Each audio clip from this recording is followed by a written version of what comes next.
Assalamualaikum warahmatullahi wabarakatuh dan salam sejahtera semua. Ini adalah slide untuk tindak susul bagi semua pihak, sama ada JPN, PPD dan juga sekolah. Okey, tuan-tuan, puan-puan yang saya muliakan, KPM Perkasaku seperti yang tuan-tuan dan puan-puan sedia maklum, ada dua sebenarnya objektif KPM Perkasaku. Pertama, untuk mengatur semula strategi pembelajaran murid. Dan yang kedua adalah untuk meningkatkan penguasaan literasi dan numerasi murid.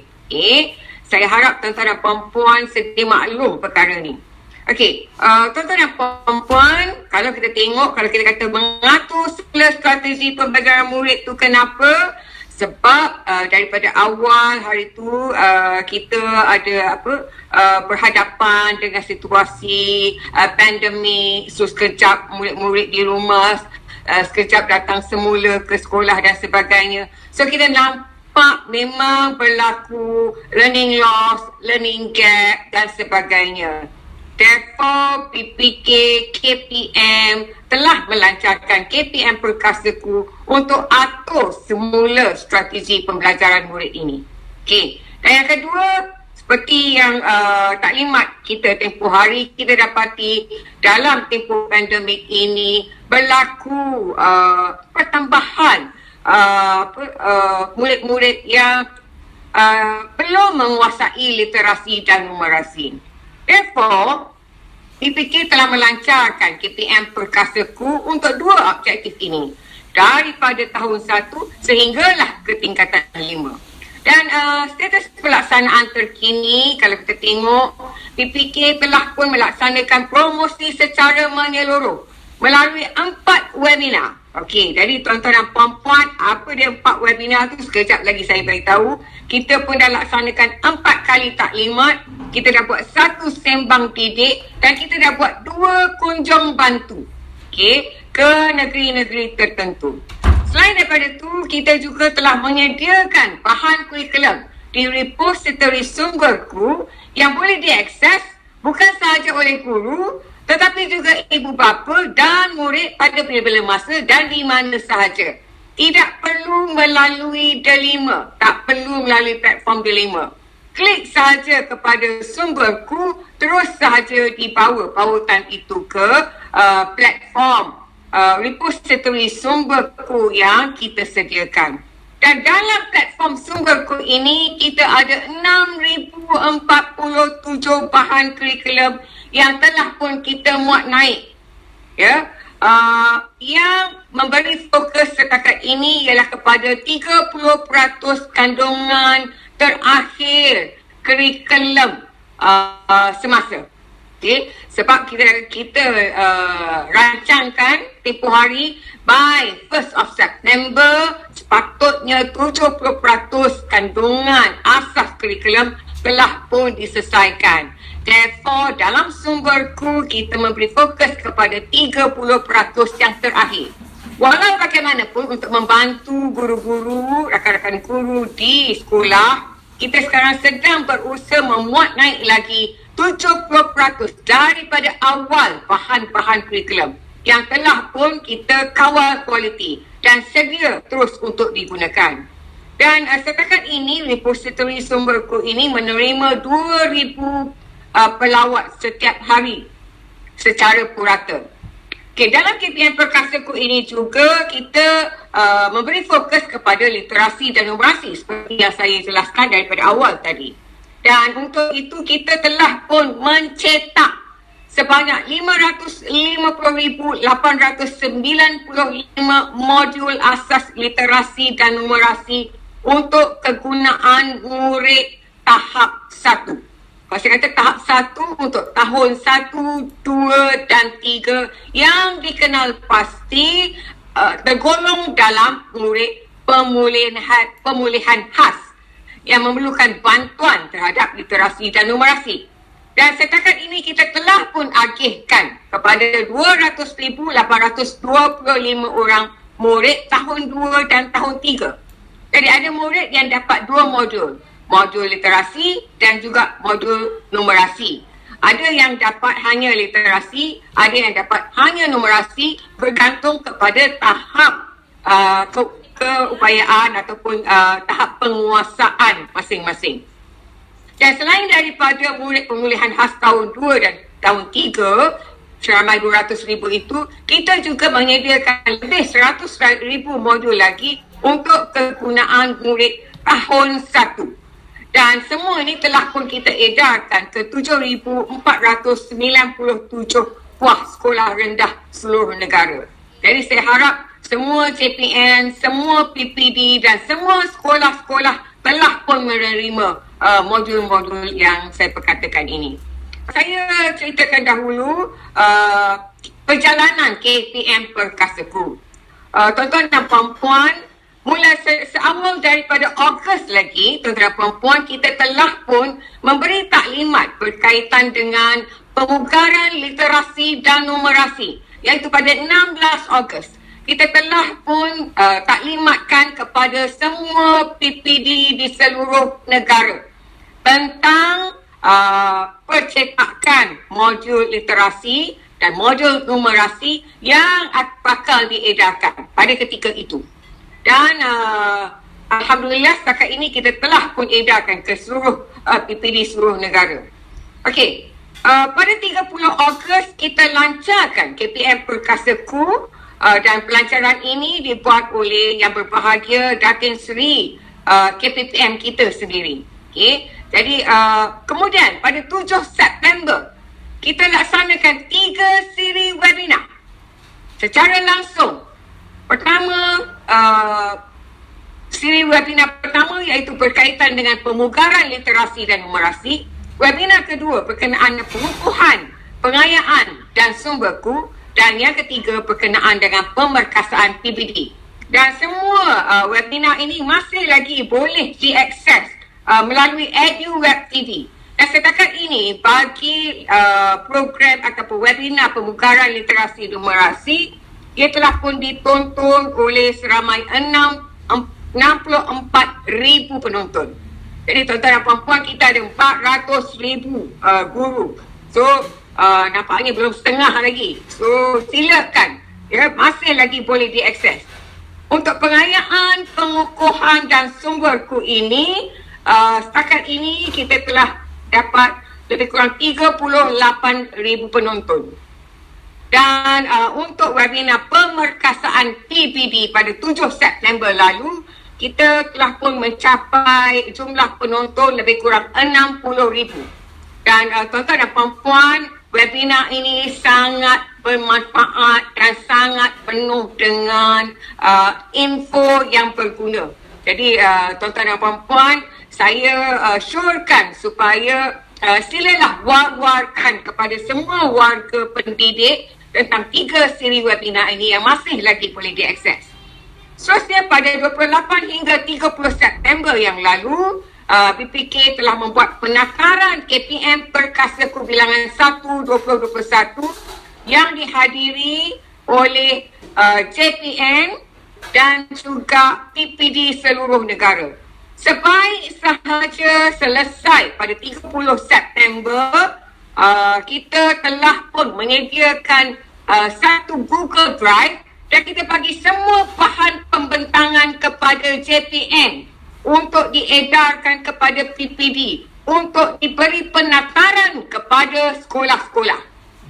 Jadi tuan-tuan dan puan-puan, saya harap tuan-tuan dan puan-puan terima bahan-bahan ini dan digest. Sebaik sahaja selepas penataran ini dibuat, kita juga telah keluarkan surat makluman berkenaan dengan pelaksanaan KPM Perkasaku. Okay.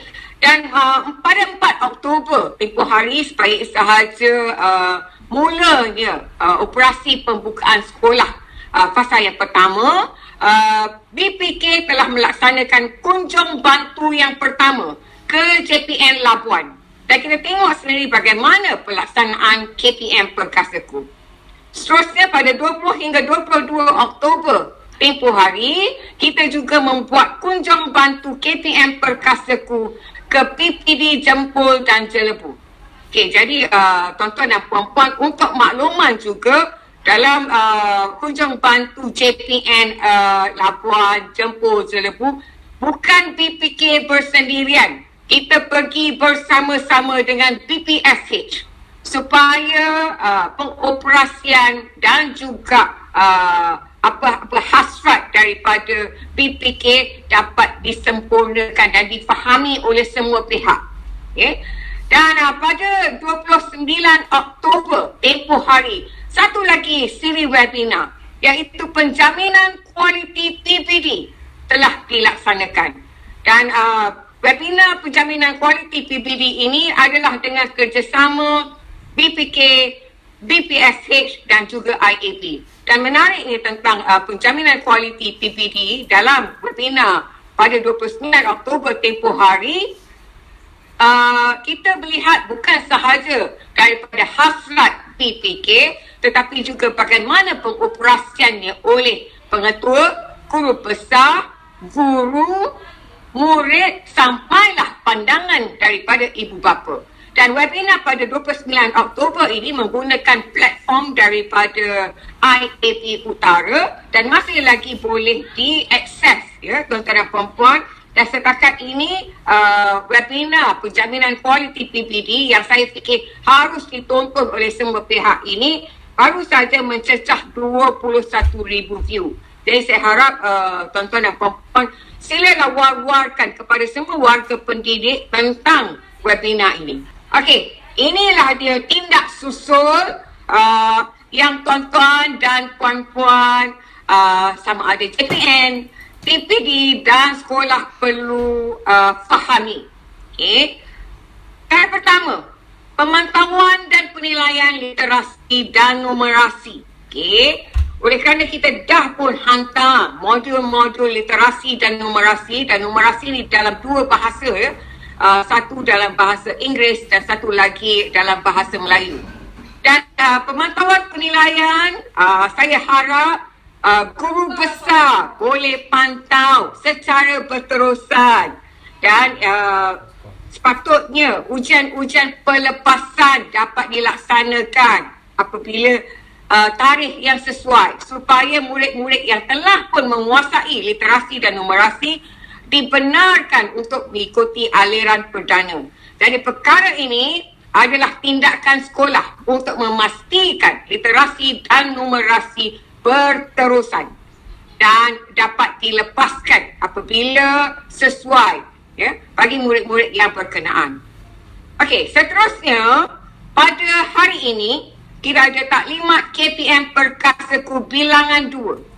Dan untuk taklimat KPM Perkasaku bilangan 2 pada hari ini, kami memberi penekanan kepada pendekatan catch-up plan. Apa dia pendekatan catch-up plan yang kita paparkan hari ini? Ada 5 perkara. Ada 5. Iaitu yang pertama sekali, kalau tengok pagi tadi, kita bercerita tentang pendekatan bertema.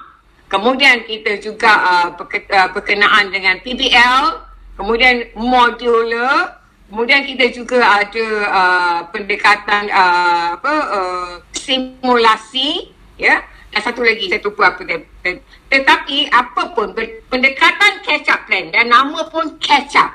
Apakah tujuan catch up plan? Tujuan dia ialah untuk memastikan learning loss dan learning gap itu dapat dikurangkan. Okey, jadi tuan-tuan dan puan-puan, saya maklum bahawa dalam tindak susul yang dipertanggungjawabkan kepada JPN dan PPD selepas dialog prestasi tempoh hari ialah semua JPN dan PPD harus memastikan sekolah dan guru-guru faham semua 5 pendekatan catch-up plan ini. Tuan-tuan dan puan-puan, ini 5 pendekatan yang kita pilih. Kenapa? Sebab inilah 5 pendekatan yang kita syorkan yang dapat dalam tempoh masa yang singkat dapat catch up, dapat mampatkan, dapat membuat pecotan supaya kurikulum asas dapat kita penuhi by end of November. Jadi tuan-tuan dan puan-puan, tindak susul sekolah selepas ini ialah memastikan 5 pendekatan catch-up yang telah kita buat penataran hari ini disampaikan semula kepada guru-guru pendidik di sekolah supaya catch-up plan itu dapat dijayakan. Okay. Kemudian, perkara ketiga, tindak susul yang kita perlu laksanakan ialah BPK mulai 8 hingga 12 November ini melakukan kunjung bantu KPM Perkasaku ke negeri Perak, Selangor, Pulau Pinang, Melaka dan Terengganu. Kita nak tengok at the ground sana bagaimanakah pelaksanaan KPM Perkasaku. Okay? Jadi tuan-tuan dan puan-puan, kita akan teruskan lagi dengan beberapa siri selepas ini ke daerah dan sekolah-sekolah yang terpilih. Seterusnya, kita juga melakukan kajian rintis instrumen penjaminan kualiti PPD. Okey, tuan-tuan dan puan-puan, dalam pemerkasaan PPD yang kita tekankan ialah penjaminan kualiti. Dan BPK dengan kerjasama BPSH dan bahagian-bahagian lain dalam KPM sekarang sedang melaksanakan kajian rintis instrumen tersebut dan sekarang telah pun pergi ke beberapa negeri yang terpilih. Instrumen ini once dia tu telah pun kita pastikan boleh digunakan, kita akan edarkan kepada semua PPD dan juga JPN supaya instrumen ini boleh dipakai dan digunakan untuk melihat sejauh mana penjaminan kualiti berlaku di sekolah. Inilah kerana pada tahun ini kalau kita tengok, kita dah tak ada lagi dah UPSR dan ketiga kita pun telah tangguhkan. Jadi apakah aspek untuk memastikan bahawa tidak ada isu yang timbul berkenaan dengan PBD, maka perlu ada aspek penjaminan kualiti. Therefore, itu sebab kita memberi penekanan kepada instrumen penjaminan kualiti.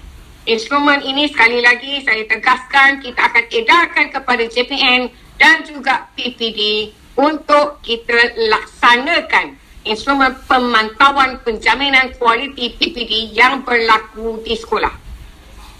Yang keenam, webinar bilangan 5 masih lagi berkenaan dengan pemerkasaan PBD, tetapi kali ini kita memberi fokus kepada inovasi dalam PBD. Jadi sekali lagi saya tegaskan, silalah war-warkan tentang webinar bilangan 5 ini. Dan insyaAllah kita akan sediakan poster dan mungkin tarikhnya kita akan sediakan dalam masa yang terdekat, sama ada 15 ataupun 16 November. Dan sekali lagi webinar ini adalah dengan kerjasama BPK, BPSH dan juga IAP. Jadi kalau kita kata IAP, BPSH, kita akan tackle daripada pemimpin sampailah kumpulan pelaksana, sampailah murid yang akan mendapat manfaat daripada webinar ini. Okey, seterusnya pada akhir November, kita harap kalau tuan-tuan dan puan-puan perhatikan catch-up plan kita daripada awal tadi, kita dah kata mulai akhir November kita perlukan penilaian dan pelaporan tahap penguasaan murid. Okay. Ini termasuklah tahap penguasaan literasi dan numerasi.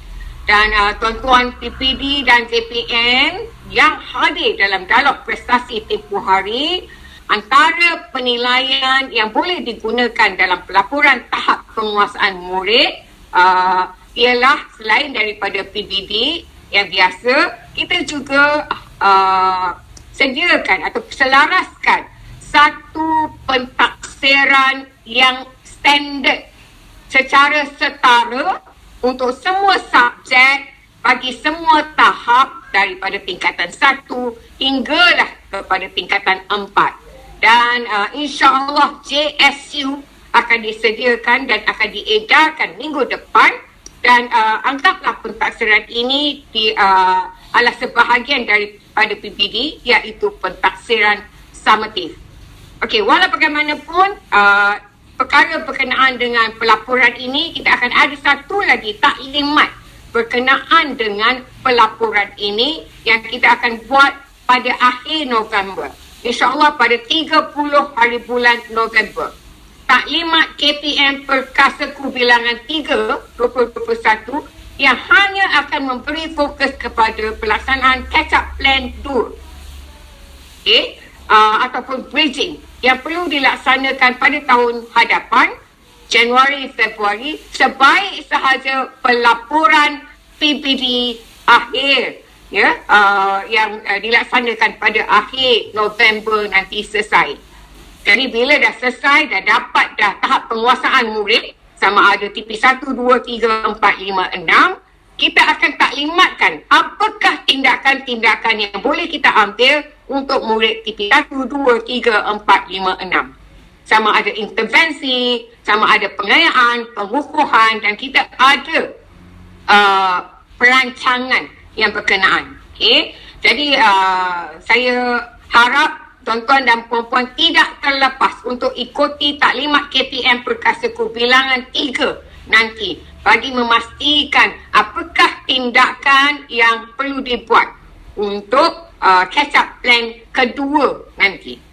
Dan yang terakhir sekali, persediaan pelaksanaan catch-up plan 2, bridging, sekolah PPD. Sebaik sahaja selepas selesai taklimat KPM Perkasaku bilangan 3, sebelum cuti penggal pada bulan Disember, tuan-tuan dan puan-puan di sekolah dengan pemantauan PPD, kita harap bersedia untuk melaksanakan catch-up plan 2, iaitu bridging yang telah kita taklimatkan pada akhir November nanti. Jadi akhir November ikuti taklimat kami seterusnya dan tuan-tuan dan puan-puan dapat bersedia bagi melaksanakan catch-up plan 2, iaitu bridging.